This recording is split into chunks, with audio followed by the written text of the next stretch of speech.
Com relação à aplicação do direito eleitoral nas últimas eleições de 2018, não dá para comemorar muito. Isso porque ficou muito claro que a Justiça Eleitoral foi um ator político nesse processo, e não só isso, a incerteza no que se refere à validade de regras dentro do direito eleitoral, isso também ficou muito evidente. As resoluções do TSE possuíam pontos de conflito, e isso gerou bastante dúvida, várias perguntas durante o processo eleitoral, e óbvio que muitas irregularidades foram cometidas sem que houvesse a intenção de cometê-las. Isso porque o próprio TSE gerava certas dúvidas na aplicação de certas regras. Eu vou citar um exemplo.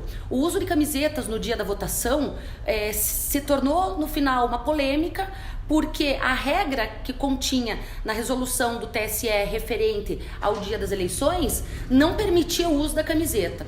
No Twitter, o TSE oscilava entre permitir o uso da camiseta com a manifestação silenciosa do eleitor e não permitir o uso da camiseta. E no final prevaleceu uma postagem também no Twitter por parte do TSE de que sim, poderia ser usada a camiseta desde que o eleitor não se manifestasse.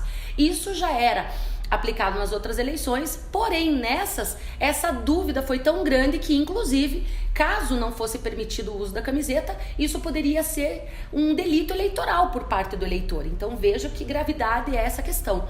Por outro lado, também é certo de que a Justiça Eleitoral, ela determinou muito os direitos dos candidatos. Isso por quê? Porque vários candidatos tiveram sim prejuízo nos seus direitos políticos de se candidatar e de fazer campanha devido à legislação eleitoral. E a gente está vendo isso a cada reforma política, ou seja, a cada reforma política os direitos políticos estão sendo encolhidos e com o aval da Justiça Eleitoral, com uma interpretação restritiva desses direitos fundamentais. Então, do ponto de vista do direito eleitoral, nessas eleições não temos nada para comemorar.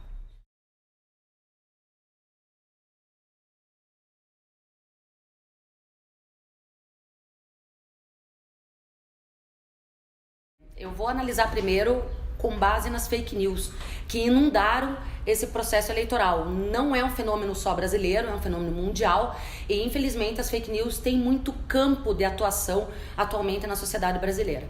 Isso se explica por meio de um viés ideológico. É natural que as pessoas propaguem fake news quando elas acreditam fielmente na mensagem que está sendo transmitida e principalmente quando elas confiam na fonte de que vem.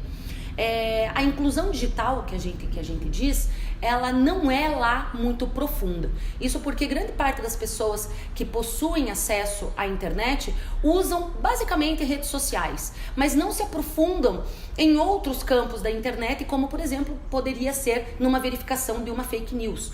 O fato é que essa propagação dessas notícias falsas, ela se deve por dois fatores. Primeiro deles, porque a internet hoje em dia ela está sendo sim utilizada como um campo de campanha eleitoral e óbvio, quanto mais eu nutro os meus seguidores de fake news que os agradam, mais eles se sentem alimentados, por assim dizer.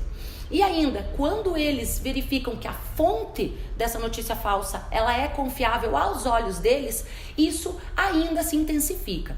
Isso ocorre, por exemplo, nos grupos de família de WhatsApp. Afinal de contas, os grupos de família sempre trazem notícias que nos agradam, às vezes nos chateiam, mas muitas vezes nos agradam de fontes confiáveis, do pai, da mãe, do tio querido. A gente não coloca em dúvidas o que aquela pessoa está transmitindo, mas o fato é que essas fake news sim estão vindo por esses nichos. Inclusive tem um trabalho muito bacana do jornal É o País sobre fake news nas eleições nas eleições do Brasil, que eu sugiro muito que quem estiver vendo essa entrevista busque, que demonstra que tem campo, que muita gente acredita nas fake news e que por mais absurda que elas sejam, elas realmente têm uma capacidade, uma velocidade de transmissão muito além da capacidade da Justiça Eleitoral em controlá-las.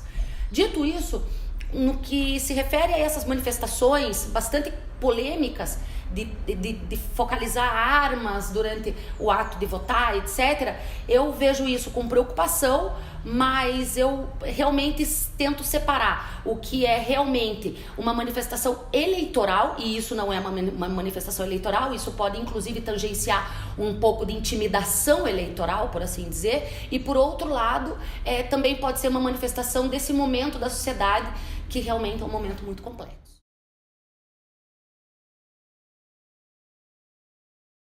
Bom, veja bem, as reformas eleitorais dos últimos anos, principalmente a de 2015 e a de 2017, elas foram muito profundas. Isso a sociedade, infelizmente, não tem conhecimento. Mas o fato é que, se for somar 2015 com 2017, eu pelo menos eu posso afirmar que praticamente nós temos uma outra legislação eleitoral. E isso com a participação da Justiça Eleitoral e do STF. Portanto, essa reforma eleitoral não veio só por parte do Congresso Nacional, mas também veio por parte do Poder Judiciário em uma situação de queda de braço quase entre os dois poderes.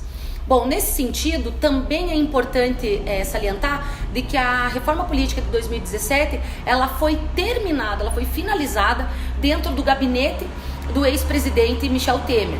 Isso porque foram os vetos a duas leis muito parecidas que conformaram a última reforma política. Então, os acordos políticos foram feitos em um gabinete e, infelizmente, não no Congresso Nacional. Bom, dito isso, os principais impactos da última reforma de 2017 foram o financiamento público de campanhas, que eu ainda não posso afirmar qual foi realmente o impacto real, porque ainda não foram publicizadas as prestações de contas. A questão do sistema eleitoral e o efeito arrasto, né? Então, a gente tinha antes a ideia do puxador de votos e ele puxava 2 ou 3 candidatos junto com ele por causa desse número de votos. Hoje em dia isso já não é mais assim. O que acontece? O puxador de votos sim puxa outros candidatos, mas esses candidatos têm que ter pelo menos 10% do quociente eleitoral do partido do puxador de votos. Então não é muito automática essa entrada, esse efeito arrasto novamente, né? Então isso provavelmente iria ataxar o poder dos puxadores de votos. Por outro lado, nós temos, pela primeira vez, a aplicação da cláusula de acesso, que veio por via constitucional, veio por via emenda constitucional, e essa sim promete, entre aspas, diminuir o número de partidos no Brasil, né? Então a gente vai ver muitos partidos que não conseguiram 10 deputados ou que não conseguiram 1,5% dos votos no território nacional, divididos matematicamente entre vários estados, entre 1/3 dos estados, e eles não vão ter acesso ao fundo partidário, né? E na época havia a previsão do horário gratuito, né, do horário partidário gratuito. Esse horário partidário gratuito foi revogado na reforma política de 2017. Então esses partidos, além de não terem mais o canal de comunicação com a sociedade, também vão perder o fundo partidário. E claro, com o fundo especial para campanhas, o dinheiro público para campanhas, eles também vão se ver apequenados porque não formaram bancada no Congresso Nacional, não formaram bancada na Câmara dos Deputados, que é a principal casa que poderia dar recursos para eles. Então, realmente a situação dos partidos pequenos e médios mudou bastante nessas eleições. A gente vai começar a ver isso a partir do ano que vem.